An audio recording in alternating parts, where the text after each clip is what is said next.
Hey, welcome to episode number 55 of the Brave Widow Show. Today we talk with Jenna Wilson, and I'm going to introduce her in just a second, but I want to mention a couple of things that she talks about. One is that she used certain types of behaviors to numb herself during the grieving process the first couple of years. And two is that she felt very isolated and alone. Not that she didn't have people around her, but that she wasn't surrounded by other widows who truly understand in their own way what her journey meant, what her loss meant, and how this had changed and impacted her. So I want to encourage you that if you are isolated and alone, if you don't have a community, you don't have a support group, you don't have people around you who really get and understand what you're going through, then I would love for you to come join the Brave Widow membership community and find your tribe of people. Find other amazing widows to connect with, to talk with. We have live events that happen multiple times a month. We get on calls and talk with each other. We laugh, we cry, we do all kinds of stuff. It's really a great community of women and widows who want to support each other, encourage each other, and be there whenever you need a listening ear. So don't go through your grief and healing journey alone. Find a good community. And if you haven't found one or you're looking for a place to call home, I would love for you to come and check out the Brave Widow community. You can find it at bravewidow.com/join, JOIN. All right, let me introduce you to Jenna. Jenna Wilson was working as a licensed midwife in Southern California when her husband of just a year and a half died on impact when the powered hang glider he flied crashed for unknown reasons. Jenna experienced acute shock and grief as she navigated this loss in the context of also being a new mother. Just days after the accident, she experienced several incredible synchronicities that felt like spiritual communication. Since then, Jenna has trained with teachers and guides to deepen her connection with the spirit realm. She now works with widows as well as new families to understand their soul journey, free themselves from fear and unhealthy habits, and make the most of the time we have here. Jenna has a beautiful spirit and presence, and I just know you're going to enjoy our conversation as much as I did. Hey, everybody, welcome back to another episode of the Brave Widow Show. Today, I have a special guest, Jenna Wilson, and I'm excited for you to hear from her and the insights that she's going to share. So, Jenna, thank you so much for coming on the show today and welcome. Thank you. Thank you for having me. Absolutely. I know our audience is going to be curious about you. So, if you don't mind, if you would share some of your background and what it is that you do, then we can walk through your story and see what you have to share today. Absolutely. Hi, welcome everybody. My heart is with all the listeners. I think most of us are here probably because of loss and just taking a moment to connect with everyone's unique story in that way. But I found myself widowed with a 15-month-old. I was working as a midwife at the time in 16. I was literally working as a midwife at a birth when my husband was flying an aircraft called a powered hang glider, and it was actually his first solo flight. He was training in that aircraft, and weeks later I got the report from the National Transportation Safety Board. They investigate all crashes, and it was just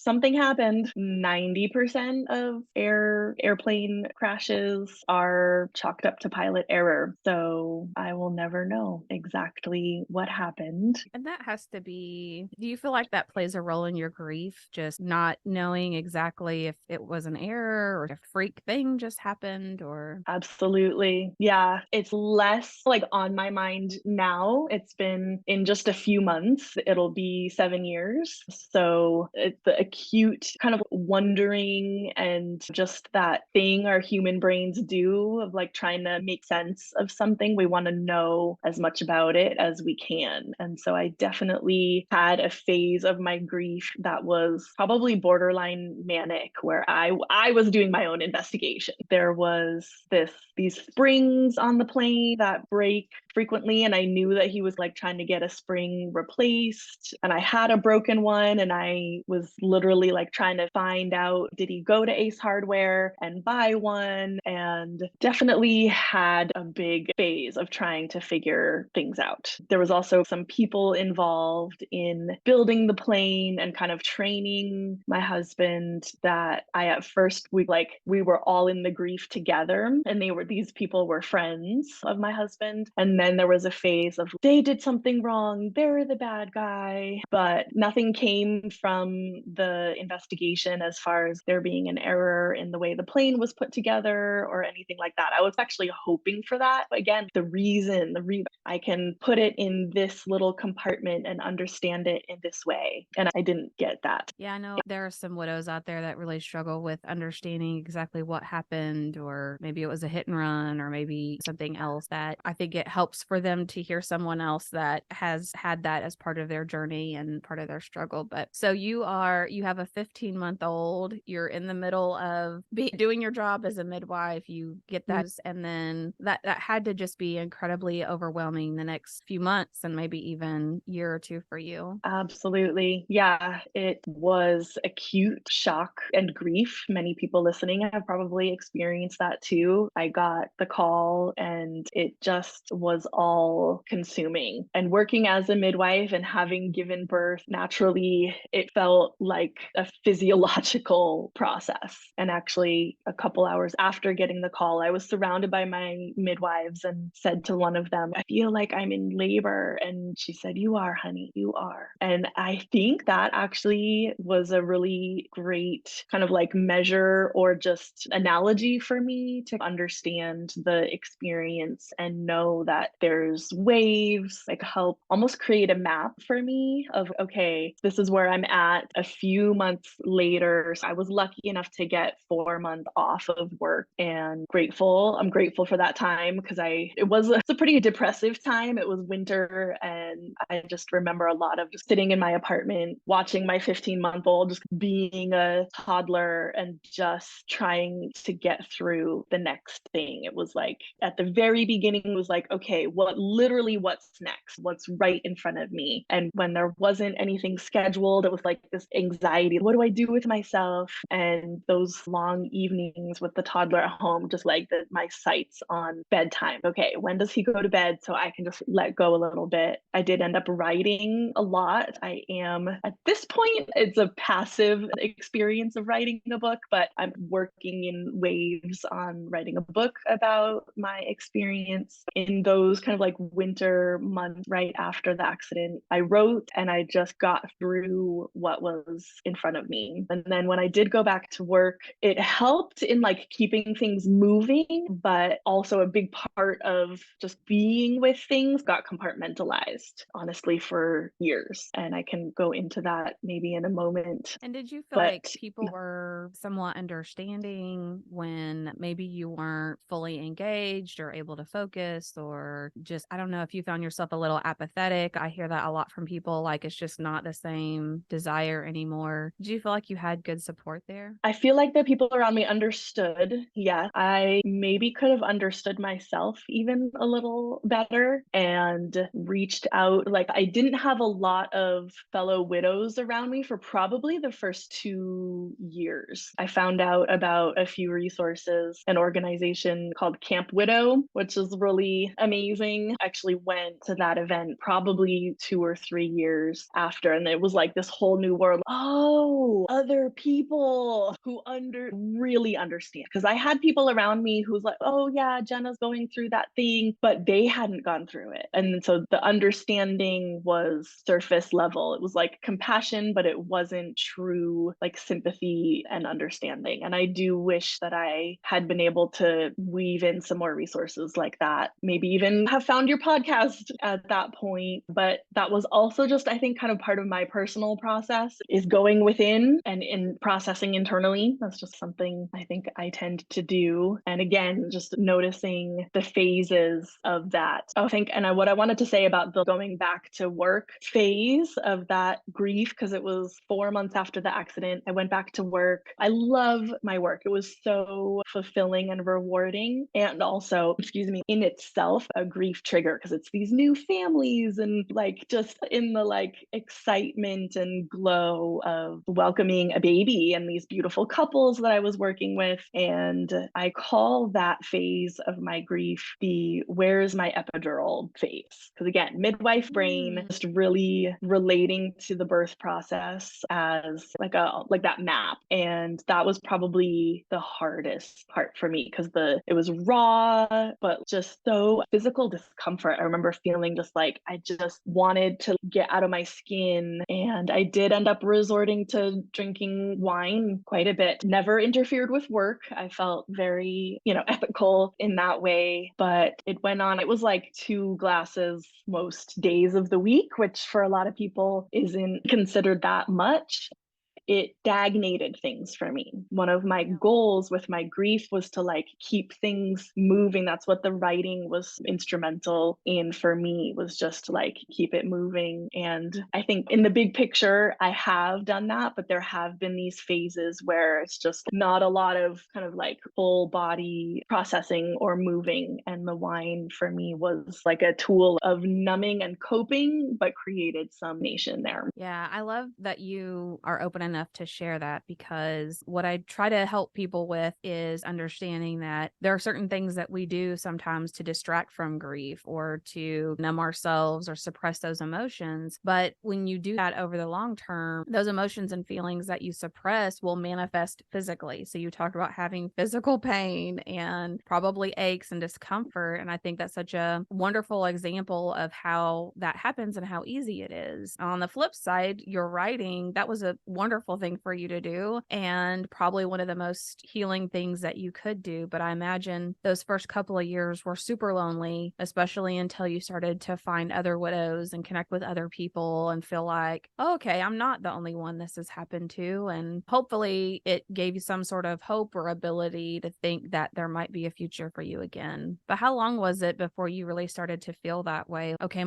maybe my life isn't over and maybe I can figure a way out of this just despair. I love that you asked that question because the true answer might blow some people away. And so I'm going to give like the kind of like pinpoint answer, and then I'm going to zoom out to the bigger picture too. But honestly, it was several hours after receiving the call. So I received the call. I was scooped up from work by friends. They actually took me to the coroner's office because I needed like official report. I couldn't just take it at a friend's word. And so there was this whole process that afternoon into the evening of just integrating the news, being surrounded by my like work community, friends and family. And then when I finally did get home and to my son that night, I remember laying in bed. Sleep was like nowhere to be seen, just like the nervous system. And I was wired and probably crying at some point, but like maybe even beyond crying. And I remember just laying there in the dark and feeling like almost Matt was my late husband, almost feeling like Matt was telling me, you are going to meet somebody and it's going to be amazing. So that came through really clear, really quickly. And I felt it to be true. And almost 7 years later, I'm still waiting, not waiting, but I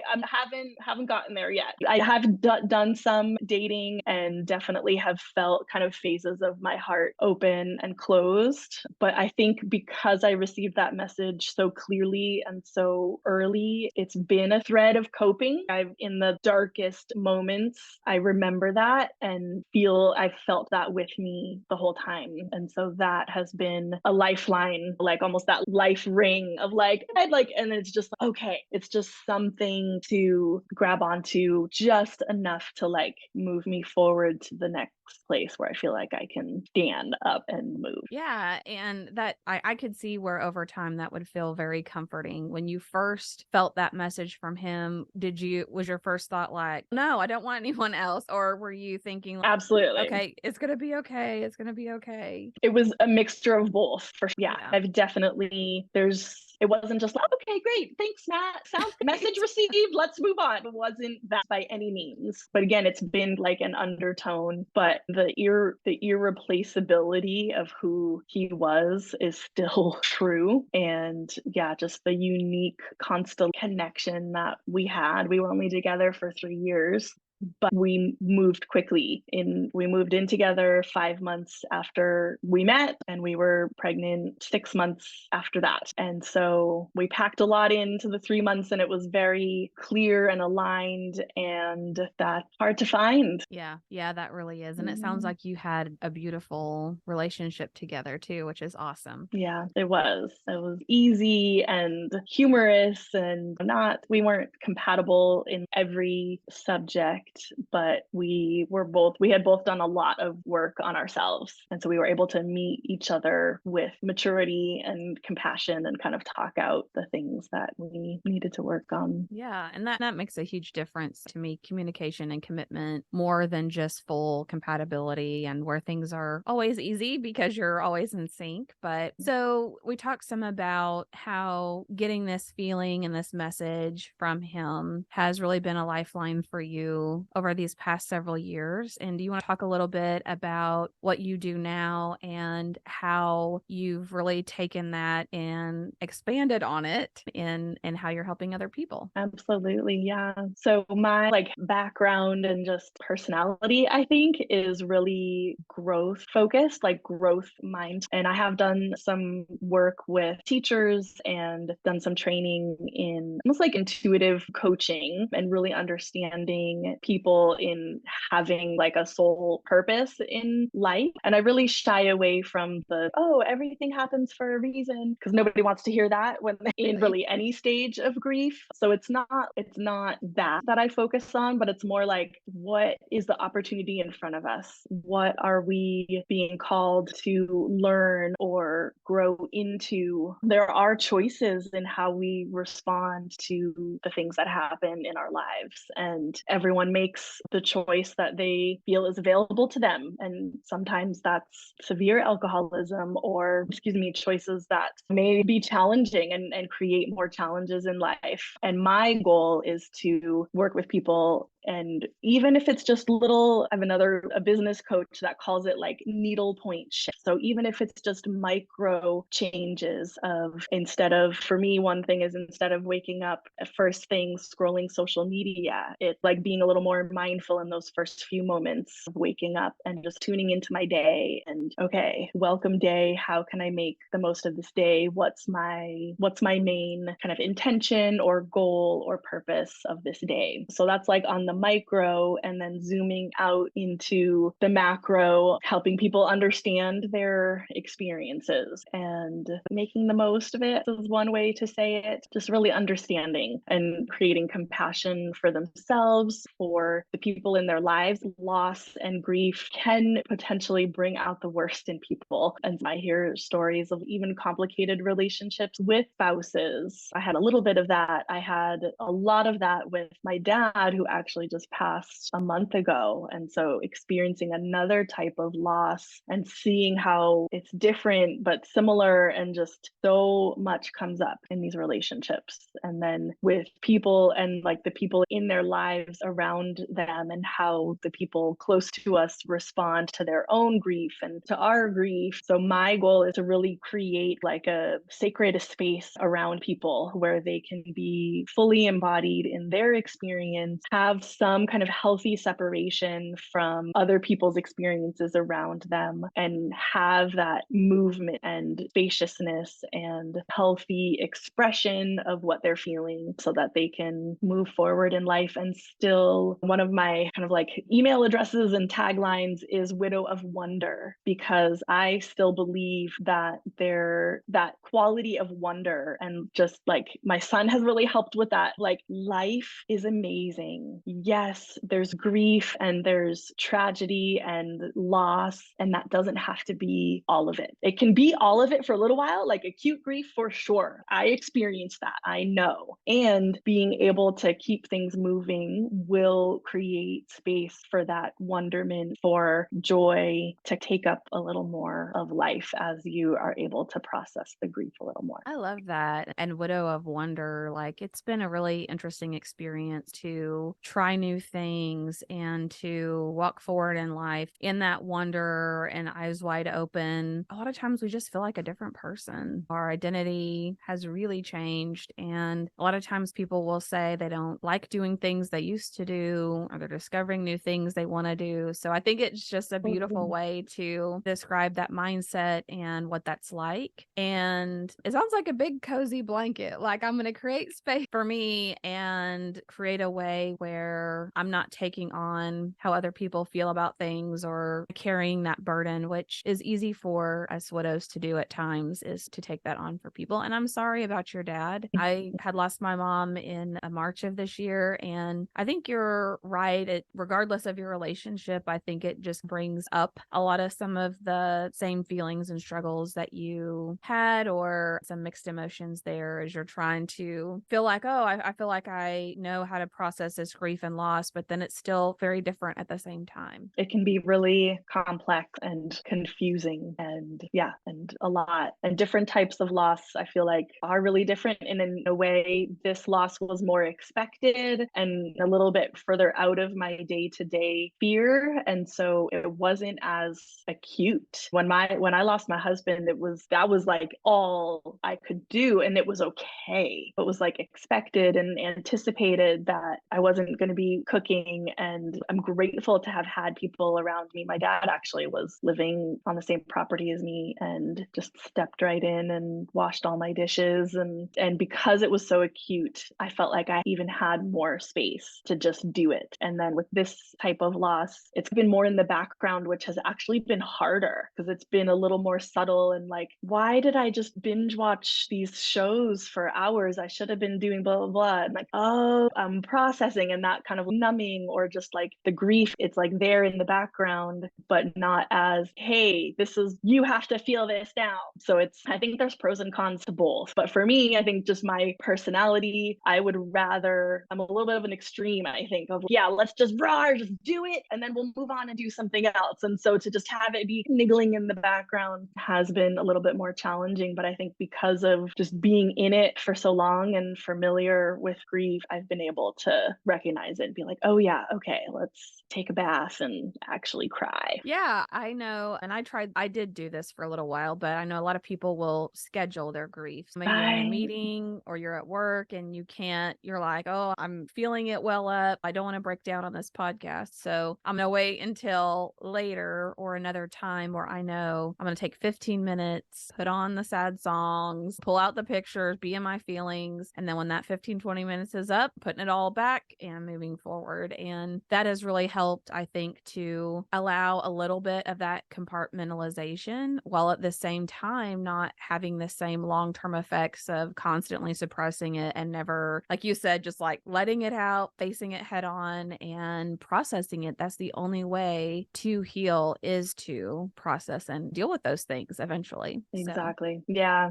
I love that idea. It can look a lot of different ways. I can see for me doing that, I wouldn't respond to the structure. I'd be like, I'm looking at these pictures and not feeling anything. What's wrong with me? So just to name that like normalness and possibility too, but absolutely in whatever way works, making space for it. And whether that's being able to meet it right when it does come up, or scheduling it for later, or it can look so many different ways. The writing, the movement, for me, like I call it rage cleaning sometimes. If just, grief can look like anger a lot of the time. So if I'm just like, and I'll just like clean stuff, but with intention, like with the intention of moving emotions. So that's been a useful tool for me as well. I love that you use it to clean. I should try that. But okay. It's productive. Yeah, I know. It's great. Focused energy. So talk maybe to the person that is where you were that first year or two, where they're numbing in some way, or they're compartmentalizing, or they haven't really reached that point where they feel like, okay, I want to start rebuilding my life. What maybe a piece of advice that you would give them, or something that would be helpful, you think, to that person? I love that question. question. First thing I want to do for them and invite them to do is hand on your heart and have so much compassion, because if you could be doing something different, you would be. And sometimes that's the first step. It's a little kind of cliche, but to just fully embody and acknowledge where we are right now oftentimes creates the space and the movement to do something different. And then next, I would say find support, which I know is really hard. It's easier said than done. And it can even be like, I don't know what does that look like, but to each person, just looking around where they are in whatever kind of stuckness you're feeling, or if there's any little shimmer of light in one direction, go there. And sometimes support can look like getting a gym membership. And oh, maybe it's that little accountability. I'm going to sign up for a workout class. But again, it's about movement for me anyway. So where can that little bit of movement come from? Maybe it's enlisting or like enrolling in a meal kit like HelloFresh and Every Plate and all sorts of stuff like that. So because overwhelm is paramount, I think, in a lot of these experiences of I just can't do it all. Yeah. And you don't do. Absolutely. I love that. Who are people that would typically enjoy working with you, or the people that you really try to help or that you work with? How would someone know that they may be a really good fit to work with you? What would you say? Yeah. So I think I've said it before that someone who's open to the growth mindset and ready to start getting a little bit of traction in that forward movement in their life. And that doesn't have to look any sort of way. As a midwife, I have a decade and a half of experience working with families, like new families of all walks. And so I hold a really safe, non-judgmental space. And my coaching can look like practical tips. And then I also do incorporate a little bit of like intuitive coaching, which can look like just talking about a challenge and tuning into, okay, what is the soul really striving for here? What is this person wanting to really learn in this lifetime? So really being curious, even just a little shred of curiosity of, okay, what is in this for me? How can I start like cultivating that pearl, or like thinking about it like a diamond, like this in this pressure system, what's the diamond that I can mine out of this situation? So that the people that I really love working with and see transformations really simply too. That's what I go for, is simple. We're not trying to do a 180 on life in our first 3 sessions together, because that's not realistic and it can be overwhelming. It's totally possible, but I like to just be really gentle and start with meeting where you're at and start with safety and compassion, and then start working on, okay, what are maybe some little baby steps that we could start moving forward with. I love that. Well, tell people, we'll put all of the links to everything in the show notes. So people listening, if you're driving or mowing the lawn or doing whatever, don't worry about it. You can go back and find this, but tell everyone the best way to find you or to reach out to you, or if they want to learn more, the best place for them to go. Yeah, so I do have a website. I'm working on my business name. It's right now, it's .com. So agape, a Greek word that my mom told me about, and you might know it actually.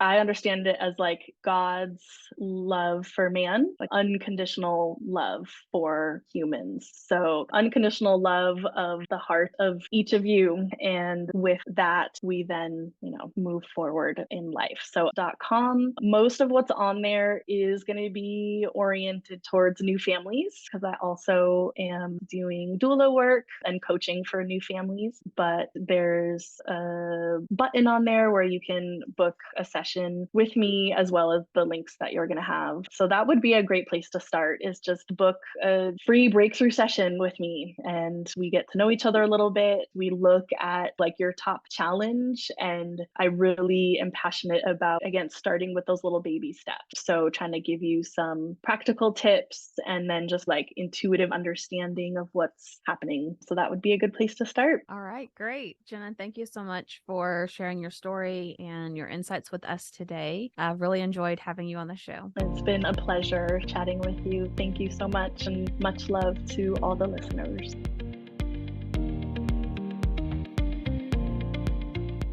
Hey guys, thank you so much for listening to the Brave Widow podcast. I would love to help you take your next step, whether that's healing your heart, finding hope, or achieving your dreams for the future. Do you need a safe space to connect with other like-minded widows? Do you wish you had how-tos for getting through the next steps in your journey, organizing your life, or moving through grief? What about live calls where you get answers to your burning questions? The Brave Widow membership community is just what you need. Inside, you'll find courses to help guide you, a community of other widows to connect with, live coaching and Q&A calls, and small group coaching where you can work on what matters most to you. Learn how to heal your heart, find hope, reclaim joy, and dream again for the future. It is possible. Head on over to bravewidow.com to learn more.